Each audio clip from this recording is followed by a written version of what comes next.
नमस्कार दोस्तों, स्वागत है आप सभी का आपके अपने इस यूट्यूब चैनल बाय एमडी धीवर पर। सो दोस्तों, आज का जो हमारा क्लास होने वाला है वो क्लास नंबर 25वां होने वाला है। और आज की क्लास का जो हमारा विषय रहने वाला है वो सामाजिक विज्ञान, जिसे आप लोग एसएसटी के नाम से जानते हो। और आज की क्लास का जो हमारा टॉपिक रहने वाला है वो 1857 की क्रांति के बारे में जानेंगे, ठीक है, जिसे प्रथम स्वतंत्रता संग्राम के नाम से भी जाना जाता है। तो सबसे पहले अगर आप लोगों का जो सामाजिक विज्ञान का सिलेबस है उसे आप लोगों को दिखाओ ना, तो आज का जो हमारा क्लास है वो हम लोग पढ़ने वाला है इकाई 6 में ब्रिटिश शासन। और ब्रिटिश शासन के अंतर्गत हम लोग पढ़ेंगे 1857 की क्रांति और उसके प्रभाव के बारे में। आप लोगों का ना पहले जो क्लास लिया था उसमें भारतीय राज्यों के प्रति ब्रिटिश नीति को थ्योरी क्लास पढ़ा दिया था।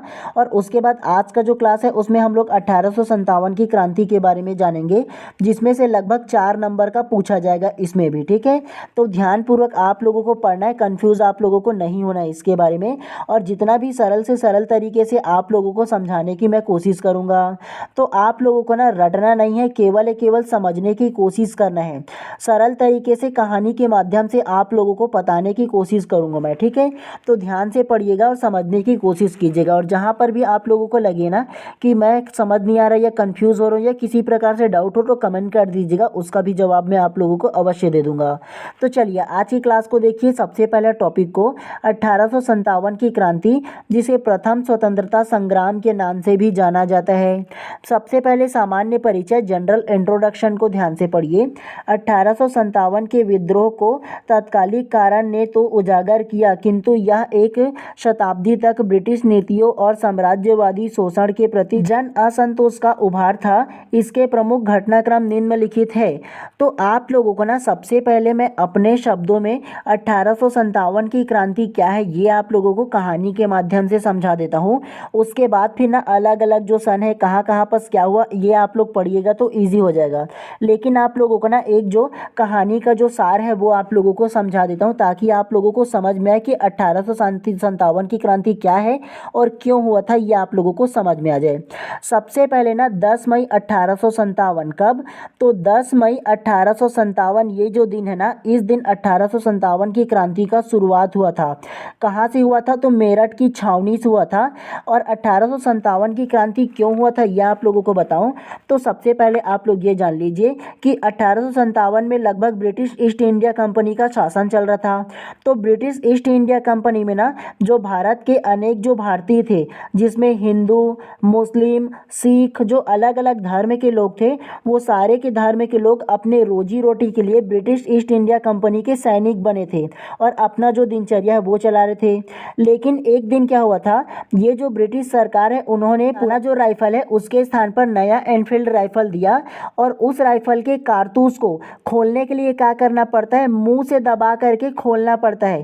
कारतूस है तो जनरली हार्ड होगा जी, तो हार्ड है इसका मतलब ये है कि ये जो नया जो एनफील्ड राइफल उनको मिला था, उस राइफल के जो कारतूस है उसको खोलने के लिए क्या करना पड़ता था, मुंह से खींच करके खोलना पड़ता है। और जब इन सैनिकों को ये पता चला कि ये जो कारतूस है वो गाय और सुअरों की चर्बी से बना हुआ है, किसके, तो गाय एवं सुअरों की चर्बी से बना हुआ है, ये जब इन सैनिकों को पता चला तो इन्होंने विद्रोह कर दिया। क्यों, क्योंकि कई जो अलग अलग धर्म है, जैसे हिंदू धर्म है तो हिंदू धर्म में गाय जो है वो इष्ट माना जाता है, देवता की तरह उनको पूजा जाता है गाय को। उसी प्रकार से सुअरों को अन्य धर्म में भी क्या माना जाता है, अपना इष्ट माना जाता है। तो ये जब सैनिकों को पता चला अलग अलग धर्मों के कि ये जो कारतूस है वो गाय एवं सुअरों की चर्बी से बना हुआ है, तो जब इन लोगों को पता चला तो इन्होंने विद्रोह कर दिया ब्रिटिश कंपनियों के लिए, मतलब जो अंग्रेज सरकार है उसको ना विरुद्ध कर दिया गया। और ये जो घटना है ना वो क्या कहलाया, प्रथम स्वतंत्रता संग्राम या 1857 की क्रांति के नाम से ये जाना जाता है। तो केवल ये जो कहानी है ना इसको आप लोगों को समझने के लिए आपकी भूमिका बन पाए, इसलिए आप लोगों को पहले बताया हूँ। चलिए अब आप लोगों को ना विस्तार पूर्वक समझाता हूँ, ठीक है। टॉपिक को देख लेना 1857 की क्रांति। सबसे पहला को देखिए, इसमें 29 मार्च 1857 बैरकपुर छावनी पश्चिम बंगाल में मंगल पांडे का विद्रोह।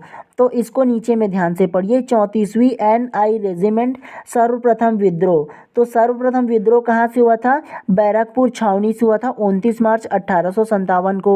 नेक्स्ट को पढ़िए। 8 अप्रैल 1857 मंगल पांडे को फांसी, तो ये आप लोगों को नोट करके रखना है। मंगल पांडे को फांसी कब दिया था? 8 अप्रैल 1857 को मंगल पांडे को फांसी दिया गया था। नेक्स्ट 31 मई 1857 देश में विद्रोह के लिए निर्धारित तिथि। नेक्स्ट को पढ़िए। 10 मई 1857 मेरठ छावनी के सैनिकों द्वारा विद्रोह 1857 की क्रांति की शुरुआत। तो आप लोगों को जो कहानी बताया ना कि 1857 की क्रांति की शुरुआत कहाँ से हुआ था? मेरठ की छावनी से हुआ था। कारण क्या था?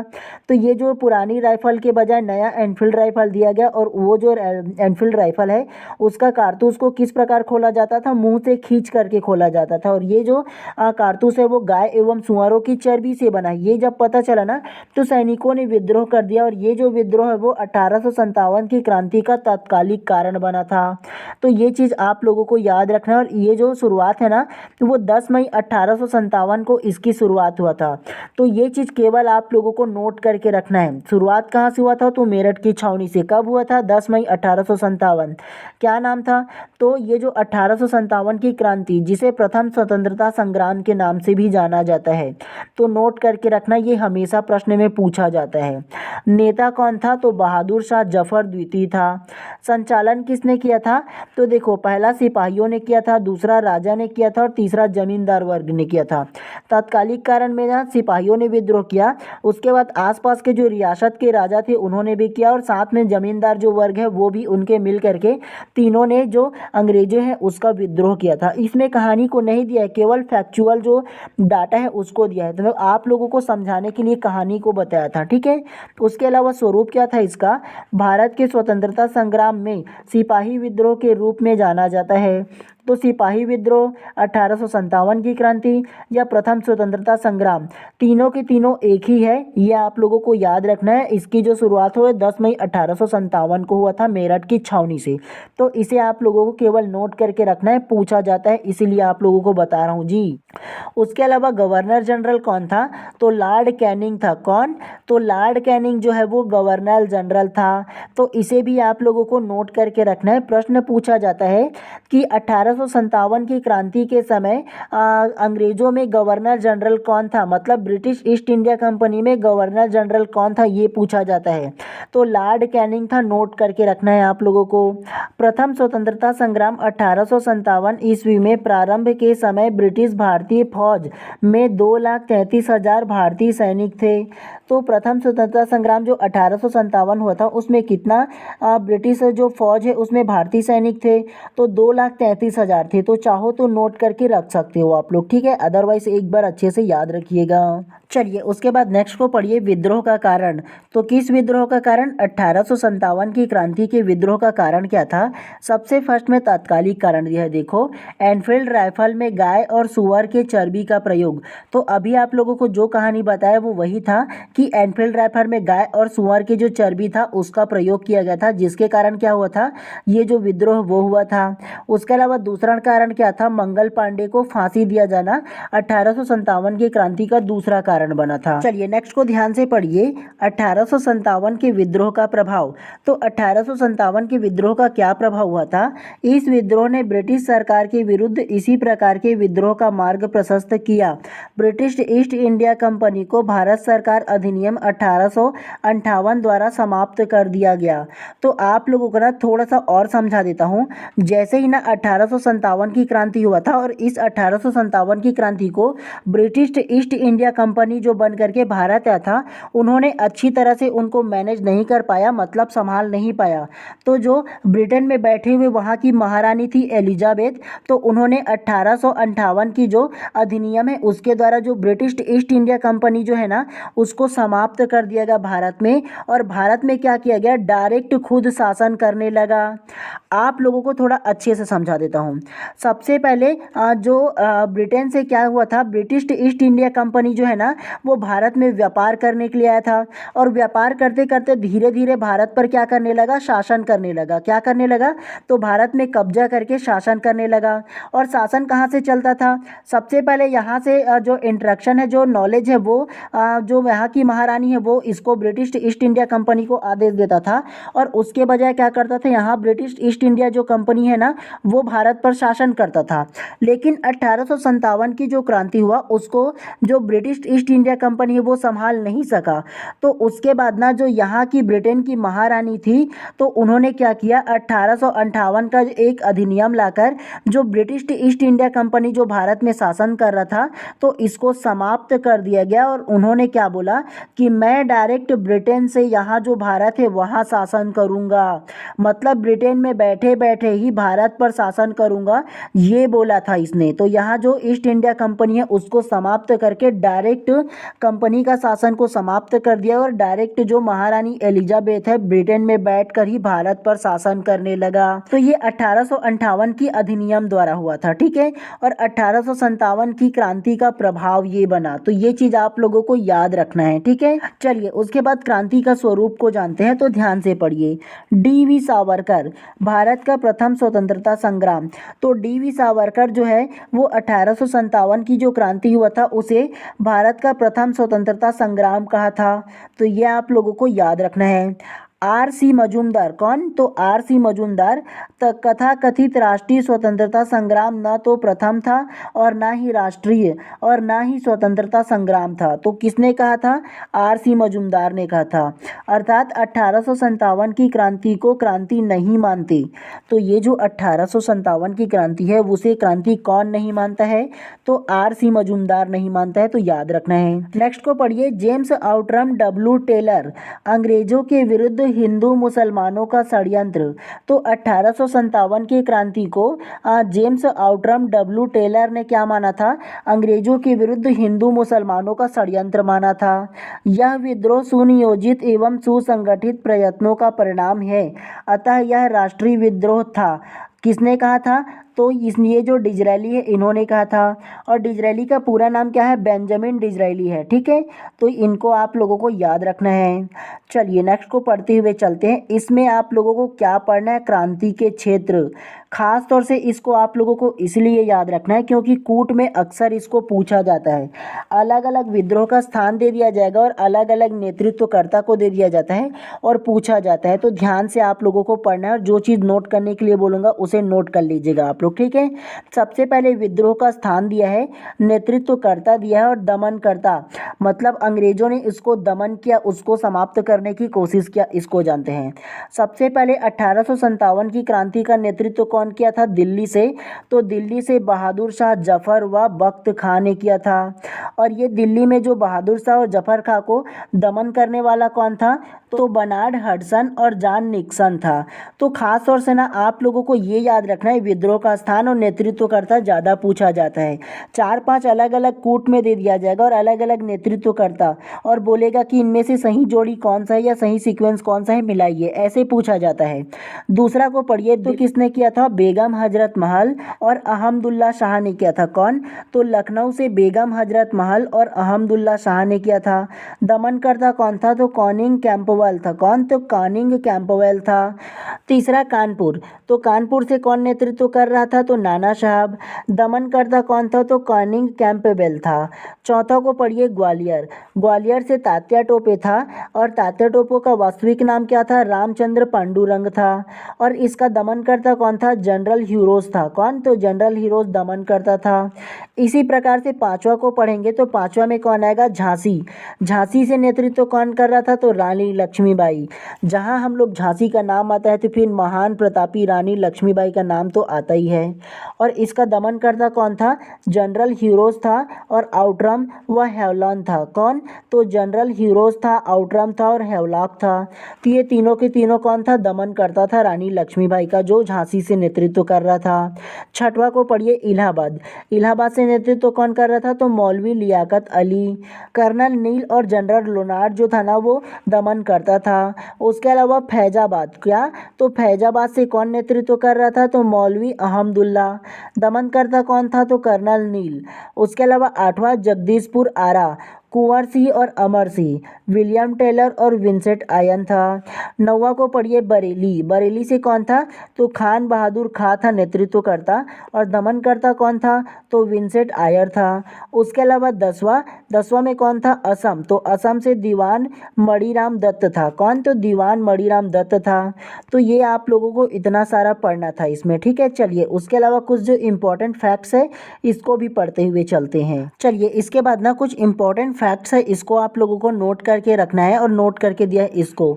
सबसे फर्स्ट को पढ़िए, 1857 के विद्रोह में कुंवर सिंह की मृत्यु बिहार के जगदीशपुर में हुई।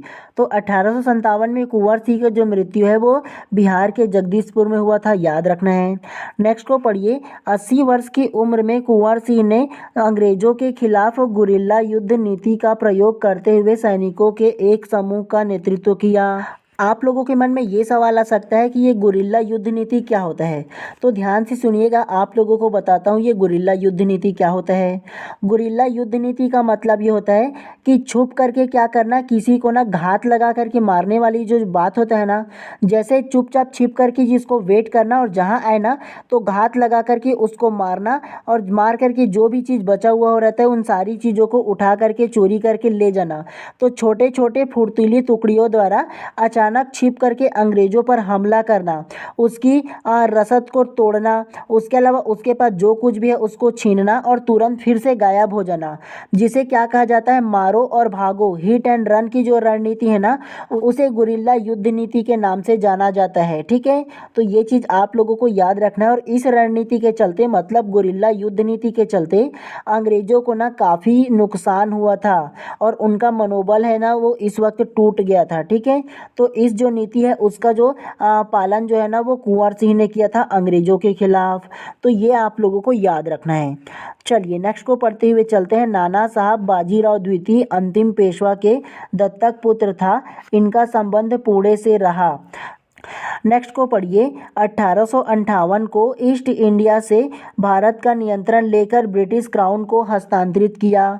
आप लोगों को जस्ट अभी सेकंड कहानी के तौर पर बताया था ना कि 1857 की जो क्रांति हुआ था, और इस क्रांति का परिणाम ये हुआ था कि जो ब्रिटिश ईस्ट इंडिया कंपनी है जो भारत में शासन कर रहा था, तो ब्रिटिश ईस्ट इंडिया कंपनी का जो शासन है उसको समाप्त कर दिया गया, और ब्रिटेन से जो महारानी शासन था ना एलिजाबेथ, तो वो डायरेक्ट ना शासन कर रहा था भारत से 1858 की जो कानून लाया था उसके परिणाम स्वरूप। तो 1858 में ये किया गया था, ठीक है, कि ब्रिटिश ईस्ट इंडिया कंपनी जो भारत में रहकर शासन कर रहा था इसको समाप्त कर दिया, और डायरेक्ट क्राउन का शासन, जो ताज का शासन है, वो भारत पर स्थापित हो गया 1858 के बाद। तो ये चीज़ आप लोगों को याद रखना है। सबसे बड़ा जो परिणाम हुआ था 1857 का वो यही है, चाहो तो नोट करके रख लीजिएगा, आप लोगों के लिए इम्पोर्टेंट है। चलिए उसके बाद 1857 की क्रांति के प्रभाव के बारे में जानते हैं कि 1857 की जो क्रांति हो तो उससे क्या क्या प्रभाव हुआ। सबसे पहला, इस विद्रोह में हिंदू मुस्लिम एकता परिलक्षित हुआ। दूसरा पढ़िए, इस विद्रोह ने कंपनी के शासन को समाप्त कर दिया। मतलब आप लोगों को बताया ना कि 1858 की जो नीति आया था उसमें जो ब्रिटिश ईस्ट इंडिया कंपनी है उसको समाप्त करके जो ब्रिटेन में जो क्राउन है, जो ताज है, वो जो सीधा शासन है वो भारत में करने लगा। तो इसमें ना यही हुआ था, ठीक है, कंपनी का जो शासन है उसको समाप्त कर दिया गया। तीसरा क्या हुआ था इसको पढ़िए, इस विद्रोह के परिणाम स्वरूप भारतीय राज्यों के प्रति ब्रिटिश सरकार की परिवर्तन आया। नोट करके दिया है, इसको पढ़िए। नाना साहब पुणे से थे किंतु उन्होंने कानपुर से नेतृत्व किया। तो नाना साहब कहाँ से थे? पुणे से, और नेतृत्व कहाँ से किया था? कानपुर से किया था, ठीक है। तो ये आप लोगों को याद रखना है। चलिए इसके बाद 1857 की क्रांति के क्या क्या परिणाम हुआ इसके बारे में जानते हैं। इस विद्रोह के पश्चात 1858 ईस्वी में विक्टोरिया की घोषणा पत्र आया, जिसे इलाहाबाद में लॉर्ड कैनिंग द्वारा पढ़कर सुनाया गया। इसके तहत भारत की सत्ता ईस्ट इंडिया कंपनी से हस्तांतरित कर ब्रिटिश क्राउन को दे दिया गया। इसके पश्चात तो इसके पश्चात क्या क्या हुआ इसमें हम लोग पढ़ेंगे। आप लोगों को जो 1858 जो परिवर्तन आया, जो नीति आया, उसको बताया था ना कि ब्रिटिश ईस्ट इंडिया कंपनी को समाप्त कर दिया गया और सीधा क्राउन का शासन, मतलब जो ब्रिटेन से जो क्राउन का शासन है वो सीधा चला। तो यही परिणाम था इसका, ठीक है। चलिए नेक्स्ट को पढ़िए। इसमें ब्रिटिश सरकार में भारत मंत्रालय का गठन हुआ जिसका प्रमुख भारत सचिव था। नेक्स्ट को पढ़िए। भारत में गवर्नर जनरल के स्थान पर भारत सचिव के प्रतिनिधि के तौर पर वायसराय पद का सृजन किया गया। नेक्स्ट 1858 ईस्वी में भारतीयों को अस्त्र शस्त्र रखने पर प्रतिबंधित किया गया। नेक्स्ट को ध्यान से पढ़िए। 1857 की क्रांति के दमन के बाद ब्रिटिश सरकार ने भारतीय फौज के नवगठन हेतु पील आयोग का गठन किया। तो पील आयोग का गठन किसने किया था? ब्रिटिश सरकार ने किया था भारतीय फौज को नवगठित करने के लिए। तो ये आप लोगों को याद रखना है। चलिए उसके बाद नेक्स्ट को पढ़िए। 1857 के विद्रोह के बाद निम्न घटनाएं हुई। तो 1857 की जो विद्रोह हुआ था उसके बाद क्या क्या घटना हुआ था इसको ध्यान से पढ़िए। फर्स्ट को, भारत में ब्रिटिश क्राउन की सत्ता स्थापित की गई तथा ब्रिटिश ईस्ट इंडिया कंपनी को भंग किया गया या समाप्त किया गया, यह आप लोगों को बता दिया हूँ। नेक्स्ट को पढ़िए। भारतीय राज्यों की सेनाएं समाप्त कर दी गई, मतलब भारतीय राज्य में जो अलग अलग सेना रखते थे ना, अलग अलग जो शासक है वो, तो उसको समाप्त कर दिया गया। नेक्स्ट को पढ़िए। महारानी का घोषणा पत्र जारी किया गया।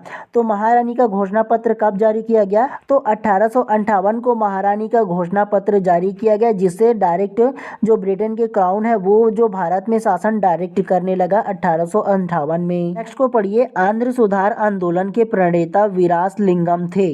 तो ये चीज आप लोगों को याद रखना है। चलिए अंतिम रूप से 2 लाइन का नोट करके दिया है, उसको भी पढ़ लीजिए। नोट करके जो दिया है उसको, 1857 के विद्रोह में कुंवर सिंह की मृत्यु बिहार के जगदीशपुर में हुई। ये तो हम लोगों ने पहले पढ़ लिया है। नेक्स्ट को पढ़िए। 80 वर्ष की उम्र में कुंवर सिंह ने अंग्रेजों के खिलाफ गुरिल्ला युद्ध तकनीकी का प्रयोग करते हुए सैनिकों को एक समूह में नेतृत्व किया। आप लोगों को अभी जस्ट बता दिया होना कि गुरिल्ला युद्ध नीति क्या होता है, जिसमें छिप करके एक जो टुकड़ी है वो फास्ट होता है और छिप करके अंग्रेजों पर हमला करना और हमला करके उसको मार देना और मार करके फिर से भाग जाना, छुप जाना, जिसे हिट एंड रन के नाम से भी जाना जाता है। तो ये चीज़ आप लोगों को याद रखना है। किसने यूज़ किया था गुरिल्ला युद्ध नीति को? तो कुंवर सिंह। तो ये आप लोगों को नोट करके रख लेना है, गुरिल्ला युद्ध कुंवर सिंह। ऐसे आप लोग 2 लाइन में नोट कर लीजिएगा आप लोग, ठीक है। तो 1857 की क्रांति में केवल आप लोगों को इतना ही पढ़ना था। आप लोगों को 2-3 चीज़ों को खास तौर से याद रखना है, या चाहे हो तो नोट करके रख सकते हो। 1857 की क्रांति कब हुआ था? तो 10 मई 1857 में हुआ था। इसका कारण क्या था? तो चर्बी वाला कारतूस था। शुरू कब हुआ था? तो मेरठ की बैरकपुर छावनी से हुआ था। इस जो कुछ जो पॉइंट है ना 1857 की क्रांति में, इसे आप लोगों को नोट करना है। 1857 की क्रांति का परिणाम क्या हुआ था? तो 1857 की क्रांति का जो परिणाम हुआ था वो ब्रिटिश ईस्ट इंडिया कंपनी जो था उसका समाप्त कर दिया गया और क्राउन का जो शासन है वो स्टार्ट किया गया था। डायरेक्ट ब्रिटेन से जो शासन करना है वो स्टार्ट कर दिया गया था। तो इसे आप लोगों को क्या करना है? याद रखना है। तो इतना चीज़ों को आप लोगों को जो चीज़ मैं नोट करने के लिए बोला ना वो नोट कीजिए, और नोट करने के बाद ना एग्ज़ाम से एक दिन पहले आप लोग इसको रिवीजन कर लीजिए एक बार। पूरा की पूरा बुक नहीं पढ़ पाओगे या वीडियोस को नहीं देख पाओगे, लेकिन जो शॉर्ट में लिखे रहोगे इन तमाम चीज़ों को ईजी तरीके से आप लोगों का रिवीजन हो जाएगा और आपके माइंड में कैप्चर भी हो जाएगा। तो इसलिए ज़्यादा जरूरी कि आप लोग ना इस प्रकार से पढ़ा करो। तो चलिए आज की इस क्लास को यहीं पर समाप्त कर देते हैं।